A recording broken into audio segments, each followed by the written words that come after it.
Hello and welcome. My name is Richard Jarofsky, a partner with Focus Management. For the past 30 years, I have worked with leaders of organizations of all types and sizes to do two important things. First of all, to develop or refine their business strategy. And then secondly, to make sure it's implemented and that it gets results. Now, this is the first in a series of videos you'll see from me on a variety of topics, all related to strategy and execution. Now, let me set this one up with a bit of a story. Not long ago, I was working with a client to help them update, refine, and focus their business strategy. And as you might expect, we came to the subject of their customer value proposition. Well, 5 minutes into the conversation, it became clear that a number of the team members were really struggling with the concept of a value proposition. I mean, let's face it, I think many of us have, perhaps some of us still do. Well, a couple of them had made attempts at defining value propositions in preparation for the meeting, but they weren't so sure about the results.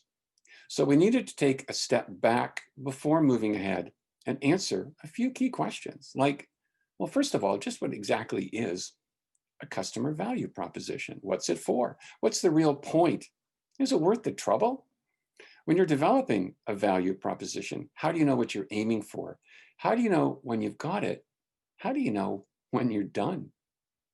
And then last but not least, is there any one value proposition for a particular business? Is it one size fits all? Or maybe one size fits almost no one? Well, we took a fairly straightforward, even academic approach. We made a good deal of progress. You know, heads were nodding, lights were coming on, and the conversation took on a more meaningful tone and direction. And at that point, we agreed that everyone would benefit from some think time. So we adjourned for the day with the intention to come back to the customer value proposition in our next meeting. In fact, we scheduled a meeting specifically to deal with the subject in the next week. Well, as everyone was getting ready to leave, I sat down at the table to reflect on the conversation from the past 20 or 30 minutes or so. Well, something came to mind, of course, and rather than lose the opportunity, I made one of those, hey, I've got something on my mind kinds of noises to get the attention of those in the room. You know, it seems to me that addressing the question of a customer value proposition is a lot like dealing with the question, well, why do people fall in love? Why don't we fall in love with everyone? Well, you can imagine the looks that I got, and truthfully, if I don't get at least one of those a day, I feel as though I'm not trying hard enough. But in the silence that followed, I pressed on. Well, let's think about it.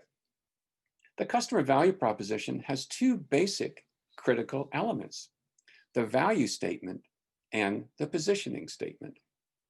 The value statement expresses how you resonate with the customer. It articulates that which causes the customer to fall in love with you. This is your goodness as you want the customer to see it. The positioning statement defines your uniqueness relative to other suitors. It expresses why the customer should love nobody other than you. This is your specialness that sets you apart from others, those against whom you compete for the hearts and minds and wallets of your customers. Well, just as people fall in and out of love, your value proposition is neither eternal nor is it universally compelling. As customer desires and interests change, so must your value proposition. And the primary focus of the business, its critical mission, needs to be driven by that customer value proposition, defining it, mapping it, extending it, and most important, relentlessly executing it day in and day out. So remember, if you don't have a strong and differentiated value proposition, your days are numbered. You need to fix that and fix it now. In the next couple of installments, I will address more of the questions that I posed earlier in the video and dig into more of the details around how to create or tune up your customer value proposition. I hope you'll join me then. Thanks for listening.